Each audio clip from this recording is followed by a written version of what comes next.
تو عماد یوسف صاحب جو ان کے اس وقت میرے خیال میں ڈائریکٹر نیوز ہیں یا مطلب ARY نیوز کو بیسکلی وہ ہینڈل کرتے ہیں, ان کو پھر ٹویٹ کرنا پڑا رات کے 9:09 کے اوپر کہ جناب it was misquoted and we stand corrected. What Atta Tarar said was I have already spoken about it, next PM will be from Raiwind. یہ انہوں نے کہا. ویسے اصولی طور پہ تو میرے خیال میں ہونا تو یہ چاہیے کہ جس چینل کے اوپر آپ سے غلطی ہو, آپ اتنا بڑا مس کوٹ کریں کسی کو, تو چینل کے اوپر اسی طرح ہی ڈبہ چلا کے آپ کو پھر معذرت بھی کرنی چاہیے, مطلب اگر آپ اتنی بڑی غلطی کر رہے ہیں. لیکن چلیں, یہ بھی عماد یوسف صاحب کا بڑا پن ہے کہ انہوں نے ٹویٹ کر دیا اور ٹویٹ کر کے کہا کہ جی ہم نے مس کوٹ کیا, آپ کو غلطی ہوگی ہم سے. لیکن اس کے بعد بلکہ عطا اللہ تارڑ نے آگے سے اس ٹویٹ کے جواب میں 10 منٹ کے بعد انہوں نے ٹویٹ کیا.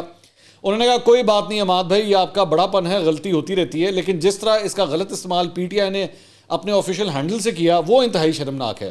لیکن پھر سوچا کہ اگر PTI کے ٹرول ایسی نیچ حرکتیں نہیں کریں گے تو کون کرے گا, اور پھر انہوں نے خود PTI آفیشیل کو ٹیگ کیا اس ٹویٹ کے اندر. اس کے بعد ایکچولی وہ ذکر کس چیز کا کر رہے تھے کہ PTI نے ایکچولی اس کے اوپر ٹویٹ کیا اور وہی اسکرین شاٹ جو غلط مس کوڈ ہوا تھا, ARY نے غلط مس کوڈ کیا تھا, اس کو ٹویٹ کرتے ہوئے انہوں نے لکھا نون لیگ کی تمام تر سیاست کا نچوڑ بات ہو چکی ہے. پاکستان سازشی ٹولے کی سازشوں اور چال بازی میں کسی صورت نہیں آنا, ان کا آخری حربہ ہے مایوسی پھیلانا. ہماری طاقت ہماری تعداد میں ہے, ہم سب نے مل کر 8 فروری 2024 کو نکل کر ووٹ ڈالنا ہے اور مافیا کی تمام تر دھاندلی اور سازشوں کو ناکام بنانا ہے. کپتان ڈٹا ہوا ہے, قوم ڈٹی ہوئی ہے, فائنل اور اوور چل رہے ہیں, اگلی منزل حقیقی آزادی ہے انشاءاللہ. ایڈی وڈی ٹویٹ کرتی ایک مس کوٹ کے اوپر, مطلب اتنا نہیں کیا کہ ایک دفعہ خود سن لے جا کے. سوشل میڈیا پہ پڑا ہوا تھا تارڑ صاحب کا یہ سارا بیان, وہاں پہ پڑا ہوا تھا کہ بھائی دیکھ لو ایک دفعہ کہ کیا اس میں لکھ دیا ہے, کیا کہہ دیا انہوں نے کہا نہ در در در در در در در در ٹھا نہیں چھڈاں گے, ایسی نہیں چھڈاں گے. اب وہ وجہ یہ ہے کہ عادت پڑی ہوئی ہے نا, پرانی عادت پڑی ہوئی ہے صرف ARY دیکھنا ہے, اور کوئی چینل نہیں دیکھنا, انہوں ویریفائی نہیں کرنا, میری جند میری جان میری ARY. تو اس وجہ سے تو ہو جاتا ہے, انسان ہے, غلطیوں کا پتلا ہے, ہو جاتی غلطی ہو جاتی ہے. تو ARY کے ساتھ آج کل ویسی PTI کا بڑا لو ہیٹ ریلیشن شپ چل رہا ہے. پرانی محبت ایک دم جاگ جاتی ہے, پھر بعد میں احساس ہوتا نہیں ہوں تو سانوں وہ والا ٹائم بھی نہیں لبدا, ہوں تو ساڑے واسطے آواز بھی نہیں اٹھائی جاندی, ہو جاتا ہے. تو اسی سے ریلیٹڈ اسی طرح چیزوں سے ریلیٹڈ جو ہے نا, میں ایک اور بات بھی آپ کے ساتھ شیئر کرنا چاہوں گا. ایک کلپ میری نظر سے گزرا ہے, انجینئر صاحب ہیں محمد علی مرزا صاحب, ان کا ایک کلپ میری نظروں سے گزرا ہے. انہوں نے نیو کے ڈیجیٹل پلیٹ فارم کو ایک انٹرویو دیا, تو اس پہ جو صاحب ان کا انٹرویو کر رہے تھے انہوں نے انجینئر محمد علی مرزا صاحب سے یہ پوچھا کہ یہ آپ نے لونڈے لپاڑے کا لفظ استعمال کیا پاکستان تحریک انصاف والوں کے لیے, تو یہ کیا مطلب ہے, اس کے بارے میں آپ کیا کہیں گے؟ تو انہوں نے کہا یہ کوئی برا لفظ نہیں ہے بھائی, یہ کوئی گالی نہیں ہے, کوئی کچھ نہیں ہے. اور اس کے بعد انجینئر صاحب نے مجھے کوٹ کیا اس کے اندر, انہوں نے کہا جی وہ منصور علی خان صاحب جو ہیں اس کو استعمال کرتے ہیں, لونڈا لپاڑا کہتے ہیں, اور وہ مین سٹریم چینل سے تعلق رکھتے ہیں. آج تک پیمرا نے کبھی کوئی ایکشن نہیں لیا, کبھی کوئی ایسی بات نہیں ہوئی, اور یہ گالم گلوچ تھوڑی ہے, یہ تو صرف ایک لفظ ہے لونڈا لپاڑا. تو میں اس کے بارے میں پہلے بھی بہت دفعہ, کیونکہ اب انہوں نے مجھے کوٹ کیا تو میں میرے خیال میں میرا فرض بنتا ہے کہ میں آپ تک اس چیز کو ذرا کلیئر کر دوں. میں پہلے بھی کئی دفعہ یہ بات کہہ چکا ہوں, اب میں اس کی ڈکشنری میں سے نکال کے آپ کے سامنے جو ہے نا, میں اس کا جو ترجمہ ہے وہ میں آپ کے سامنے رکھ دیتا ہوں. برائے مہربانی گوگل ہے نا, گوگل GOOGLE, اس کو کھول کے وہاں پہ لکھ لیں, اردو میں لکھ لیں لونڈے لپاڑے, کیا لفظ ہے لونڈے لپاڑے, لکھ لیں یہ ٹک کر کے. اس کے بعد ریختہ بڑا مشہور ایک ویب سائٹ ہے, اردو کی شاعری ہوتی ہے, اردو کی ڈکشنری ہوتی ہے, وہاں پہ بہت اردو کے بارے میں بہت سی چیزیں ہوتی ہیں, تو اس کی اردو کی ڈکشنری کھول لیں. یہ ہم نے کھول کے آپ کے سامنے رکھی ہوئی ہے, لونڈے لپاڑے.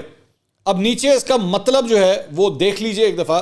اس کا مطلب صرف اتنا ہے, گپی لونڈے, جھوٹ بولنے والے لڑکے, نا تجربہ کار لڑکے. یہ اتنا سا مطلب ہے اس کا, جھوٹ بولنے والے, گپے چھوڑنے والے لڑکے. یہ صرف اتنی سی بات ہے, یہ کوئی گالی نہیں ہے میرے بھائی. یا تو جو لوگ سمجھتے ہیں اس کو کہ جی لونڈے لپاڑے کوئی گالی ہے, یا تو ان کی اردو میں نقص ہے یا ان کی ریسرچ کم ہے. برائے مہربانی گوگل کر لیں, لکھ لیں اس کو ایک دفعہ. اچھا ایک بات, دوسری بات یہ کہ یہ لفظ جو ہے وہ میں کبھی بھی کسی پارٹی کارکن کے لیے استعمال نہیں کرتا.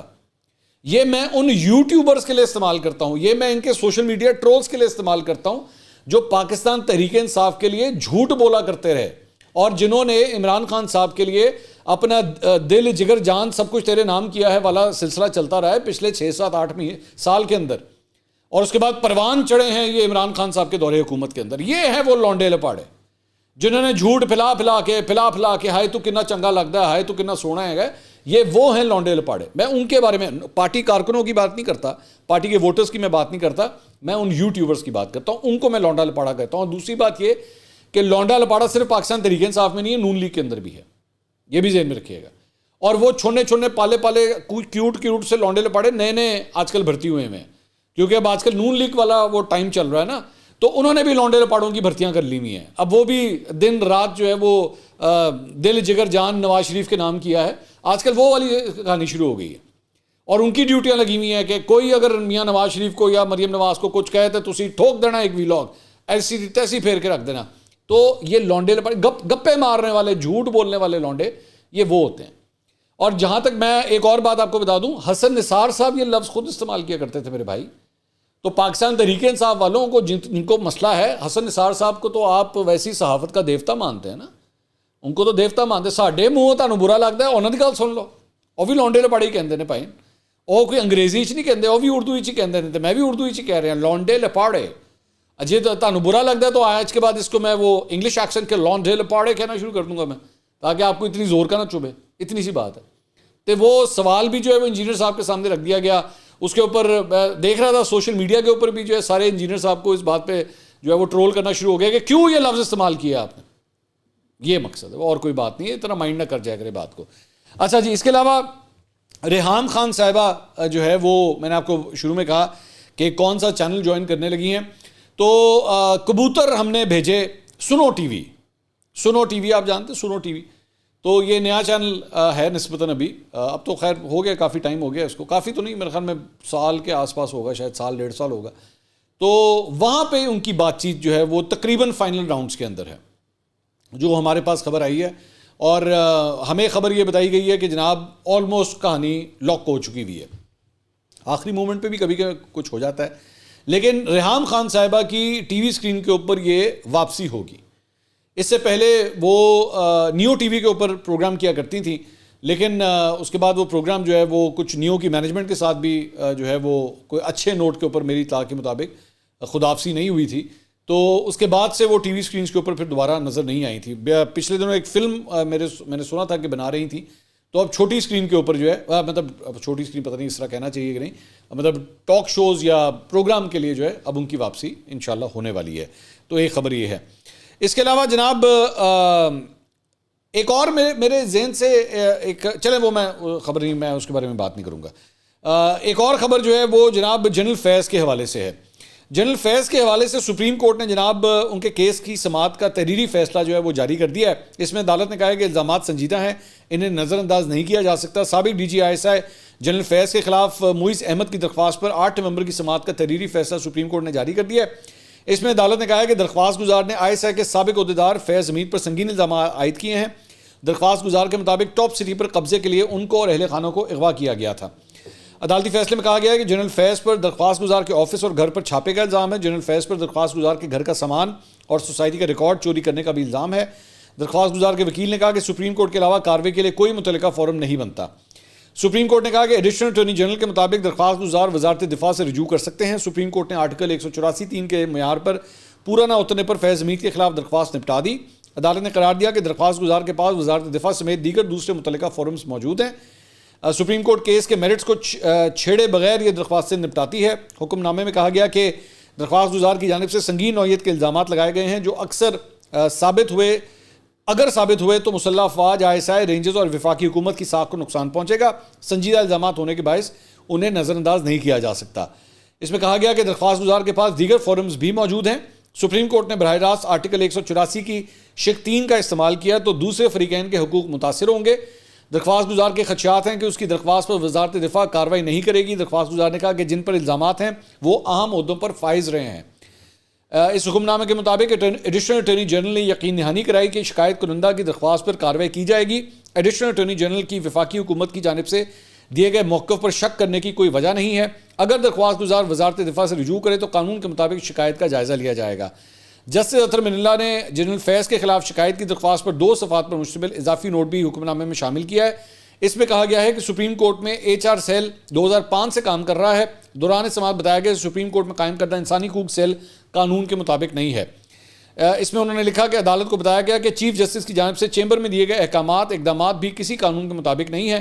سپریم کورٹ کے انسانی حقوق کے جاری کردہ خطوط سے عدالتی احکامات ہونے کا غلط تاثر پیدا ہوتا ہے. اس میں کہا گیا کہ چیف جسٹس کی جانب سے فریقین کو چیمبر یا میٹنگ روم میں بلانا شفاف ٹرائل کے منافی ہے. اب یہ سارا کچھ جو ہے وہ کیا کرتے تھے سابق چیف جسٹس ثاقب نثار صاحب, تو یہ ان کے خلاف بھی ایک قسم کا حکم نامہ ہے جو سامنے آیا ہے. اس کے علاوہ اسی معاملے کے اوپر رؤوف کلاسرا صاحب نے اپنا انالیسس دیا ہے, وہ میں آپ کے ساتھ شیئر کرنا چاہوں گا. رؤوف کلاسرا صاحب فرماتے ہیں جی فیض حمید کے خلاف سپریم کورٹ کے فیصلے سے تو بظاہر یہی لگ رہا تھا کہ عدالت نے اس کو ڈسپوز آف کر دیا ہے, لیکن فیصلے میں عدالت نے کہا ہے کہ الزامات سنجیدہ ہیں, انہیں نظر انداز نہیں کیا جا سکتا, اور عدالت نے درخواست گزار کو صحیح فورم کا نہ صرف راستہ دکھایا ہے بلکہ انشور کیا ہے کہ اس پر پیش رفت ہو. اس وجہ سے جنرل فیض اور دیگر جن کے خلاف یہ کیس تھا they are in big mess. Supreme Court نے ان کو کہا ہے کہ وہ وزارت دفاع جائیں, وزارت دفاع آگے جی ایچ کیو کو بھیجے گا. درخواست گزار اس بات پر راضی نہیں تھے کہ اس معاملے کو کسی اور کو ریفر کیا جائے. درخواست گزار یعنی معاذ صاحب چاہتے تھے کہ سپریم کورٹ ہی اس پر ایکشن لے, جس پر عدالت نے ایڈیشنل ایڈوکیٹ جنرل کو طلب کیا, جنہوں نے عدالت میں کہا کہ ہم انشور کراتے ہیں کہ ان کی جینون شکایتوں کا ایڈریس کیا جائے گا, لہٰذا آپ ہم پر اعتماد کریں. اس پہ سپریم کورٹ نے کہا کہ ہمارے پاس کوئی وجہ نہیں ہے کہ ہم آپ پر اعتماد نہ کریں. اب ہوگا یہ, آگے بڑا انٹرسٹنگ ہے, وہ کہہ رہے ہیں اب ہوگا یہ کہ چونکہ سپریم کورٹ کے آرڈر میں آ گئی ہے تو اب یہ درخواست وزارت دفاع جائے گی, وہاں سے جی ایچ کیو کو بھیجی جائے گی. جی ایچ کیو ایک کورٹ آف انکوائری کنسٹیٹیوٹ کرے گا, کوئی جنرل یا میجر جنرل لیول کا اس کو پریزائڈ کرے گا. اس کے بعد جنرل فیض کو ان کی آخری پوزیشن پر ریسٹور کیا جائے گا. جنرل فیض آخری پوزیشن جو تھی ان کی وہ کور کمانڈر بھاولپور تھے, جو آخری ان کی پوزیشن تھی, تو اس میں کہتے ہیں آخری پوزیشن پہ ریسٹور کیا جائے گا آرمی ایکٹ کے تحت, اور پھر ان کے خلاف ایک آرمی آفیسر کے طور پر کارروائی کی جائے گی. پھر یہ ساری انکوائری سامنے ہوگی اور معاذ صاحب کو ثبوت لانے پڑیں گے, اور اگر الزامات ثابت ہو گئے تو پھر جنرل فیض کا کورٹ مارشل ہوگا. مجھے تو یہی لگتا ہے سوائے اس کے کہ کوئی درمیان میں پڑھ کے معاملہ سارٹ آؤٹ کرا دے, ایسی چیزیں نہ ہو جائیں. تو یہ بڑی ایک خطرناک پکچر ہے جو رؤوف کلاسرا صاحب نے جنرل فیض کے حوالے سے کھینچی ہے کہ ایسا بھی ہو سکتا ہے. اس کے علاوہ عمران خان صاحب کے حوالے سے جناب وفاقی وزارت قانون نے عمران خان کے نیب کیس میں جیل ٹرائل کا نوٹیفیکیشن جاری کر دیا ہے. نوٹیفیکیشن میں کہا گیا کہ وفاقی حکومت عمران خان کے ٹرائل کے لیے اڈیالہ جیل میں احتساب عدالت لگانے کی اجازت دیتی ہے. احتساب عدالت اڈیالہ جیل سمیت قیدیوں کی جیل میں عمران خان اور دیگر کا ٹرائل کر سکتی ہے. اس کے مطابق عمران خان کے خلاف 190 ملین پاؤنڈ اسکینڈل کیس کی سماعت اڈیالہ جیل میں ہی ہوگی. تو باہر تو نہیں آ رہے خان صاحب, مطلب ان شارٹ ٹرم یہی لگ رہا ہے کہ خان صاحب کی باہر آنے کا کوئی چانس نہیں ہے. اس کے علاوہ راولپنڈی کی اڈیالہ جیل میں عمران خان کے خلاف 190 ملین پاؤنڈ اسکینڈل کی کیس کی سماعت ہوئی. نیب کے پروسیکیوٹر ذوالفقار عباسی ٹیم کے ہمراہ عدالت میں پیش ہوئے. عمران خان کے وکیل بیرسٹر سلمان صفدر, بیرسٹر عمیر نیازی عدالت میں پیش ہوئے. عدالت نے سماعت کے بعد فیصلہ محفوظ کر لیا. عدالت نے نیب کی عمران خان کے جسمانی ریمانڈ کی استدعا مسترد کر دی. یہ کہنا ہے عمران خان صاحب کے وکلا کا. اب یہاں پہ تھوڑی سی کنفیوژن ہے. عمران خان صاحب کے وکلا کہہ رہے ہیں کہ عمران خان صاحب کی جسمانی ریمانڈ کی استدعا جو ہے وہ مسترد ہو گئی ہے, لیکن ادھر سے نیب پروسیکیوٹر یہ کہہ رہے ہیں کہ جی جسمانی ریمانڈ کی استدعا مسترد نہیں ہوئی ہے بلکہ اس کو ڈیلے کر دیا گیا ہے, اور جج محمد بشیر جو ہیں انہوں نے اس معاملے کو التوا میں ڈال دیا ہے. تو ابھی یہ کلیئرٹی نہیں ہے جب تک یہ ویڈیو ریکارڈ ہو رہی ہے. ہمیں اس کے اوپر جو ہے نا تھوڑا سا ابھی کلیئر ہونے کی ضرورت ہے. ظاہری بات ہے کیونکہ اب یہ جیل کے اندر جب ٹرائل ہو رہا ہوتا ہے وہاں پہ میڈیا ہوتا نہیں ہے, تو وکلا جو آ کے دونوں سائڈز کے باتیں کر رہے ہوتے ہیں اسی کے اوپر آپ کو ریلائی کرنا ہوتا ہے کہ ایکچولی اس کے اندر ہوا کیا ہے. تو اگر تو ایسا ہو گیا ہے کہ جسمانی ریمانڈ واقعی مسترد ہو گیا تو پھر عمران خان صاحب کو ایک دن میں 2 ریلیف ملے ہیں. ایک تو وہ 2 دن کا جو حکم امتناع آ گیا کہ جی سائفر کا کیس جو ہے اس کا جیل ٹرائل روک دیا جائے, اور یہ دوسرا ہونا تھا.